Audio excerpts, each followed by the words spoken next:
They came to a massive stone building with iron railings round it. Begging for food, weary people slouched against the stone.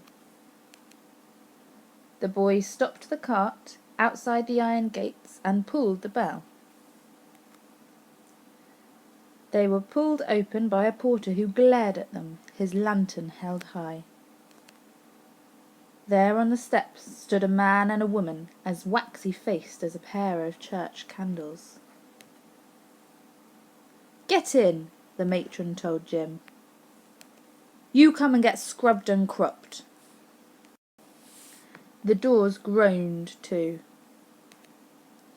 They were in a long corridor, gloomy with candle shadow. The matron closed her ice-cold hand over his and pulled Jim along the hallway. As black and twisted as the railings in the yard, her teeth met Jim's gaze. They entered a huge green room where only boys sat in silence, staring at the bare walls. They all watched Jim as he was led out into another yard. Outside, the master stripped Jim and doused him with icy water from the pump. "Now you're ready to join the other boys," he said. Then the master pulled Jim into rough, itchy clothes, and his hair was tugged at firmly with a pair of blunt scissors, almost ripping his scalp. Too frightened to resist, he let it all happen to him.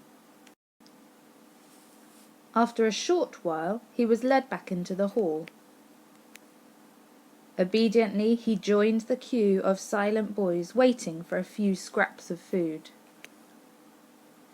When it was Jim's turn, he was given a corner of bread and a ladle of broth. There were hundreds and hundreds of people in the room, all eating in silence. Following the boy in front of him, Jim sat at one of the benches. The boy next to him sneaked his hand across the table and grabbed Jim's bread. Bewildered, Jim ate his broth in silence. After the meal, Jim was given a blanket and shown to a room full of boxes and shelves where the boys slept.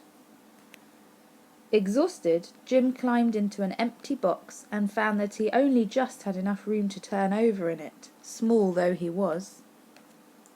He tied Lizzie's boots to his wrist in case anyone tried to steal them. The dormitory door was locked, and they lay in darkness.